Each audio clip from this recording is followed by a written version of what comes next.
Welcome to student in focus. సచివాలయం ఎదుట రాజీవ్ గాంధీ విగ్రహాన్ని ఏర్పాటు చేస్తే అధికారంలోకి వచ్చిన తర్వాత తొలగిస్తామన్న బీఆర్ఎస్ వర్కింగ్ ప్రెసిడెంట్ కేటీఆర్ వ్యాఖ్యలపై ముఖ్యమంత్రి రేవంత్ రెడ్డి మండిపడ్డారు. అధికారం కోల్పోయిన బీఆర్ఎస్ నాయకులు అహంకారం కోల్పోలేదని విమర్శించారు.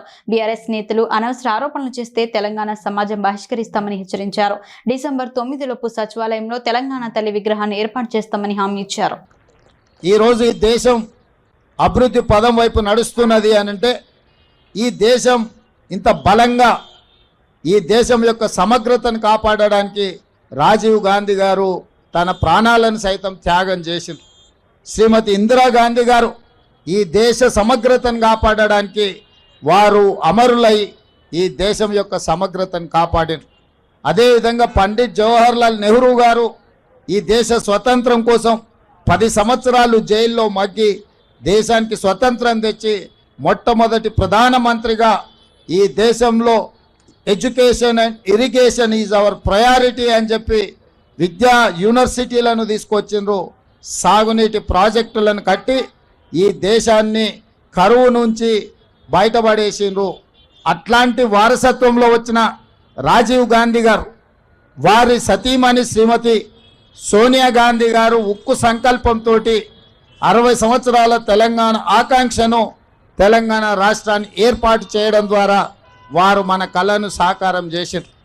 అంత గొప్ప స్ఫూర్తి ప్రదాత అయిన తెలంగాణ రాష్ట్రాన్ని ఇచ్చిన శ్రీమతి సోనియా గాంధీ గారికి భర్త, శ్రీమతి ఇందిరాగాంధీ గారికి పుత్రుడు, పండిట్ జవహర్లాల్ నెహ్రూ గారి మనమడు, ఈ దేశ ప్రధానమంత్రి రాజీవ్ గాంధీ గారి విగ్రహాన్ని సచివాలయం ముందు పెడితే కొంతమంది సన్నాసుల విగ్రహాన్ని తొలగిస్తామని ఈరోజు మాట్లాడుతున్నారు. అధికారం పోయినా బలుపు మాత్రం తగ్గలేదు. నీ బలుపు అనగదీసే బాధ్యత ఇక్కడున్న మా కాంగ్రెస్ పార్టీ కార్యకర్తలు తీసుకుంటారని చెప్పి ఈ టీఆర్ఎస్ సన్నాసులకు నేను చెప్పదలుచుకున్నా.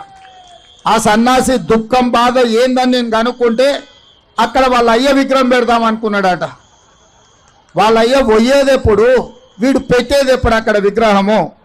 ఈ దేశానికి స్వతంత్రం తెచ్చిన కుటుంబము, ఈ దేశం కోసం 2 తరాలు ప్రాణాలు ఇచ్చిన కుటుంబము, ఈ తెలంగాణ రాష్ట్రాన్ని ఏర్పాటు చేసిన కుటుంబము సచివాలయం ముందు కోట్లాది ప్రజలకు స్ఫూర్తిగా అమరవీరుల స్తూపం పక్కన ఈ దేశం కోసం అమరుడైన శ్రీ రాజీవ్ గాంధీ గారి విగ్రహం పెట్టడం సముచితం. అంతేగాని ఉద్యమం ముసుగులో తెలంగాణ రాష్ట్రాన్ని దోసుకొని వేలాది కోట్ల రూపాయలు సంపాదించుకొని వందలాది ఎకరాల ఫామ్ హౌజులు కట్టుకొని తాగుబోతు సన్నాసుల విగ్రహం ఒకవేళ సచివాలయం ముందల పెడితే ఈ పిల్లలకు ఎవరిని ఆదర్శంగా చూపిస్తారు?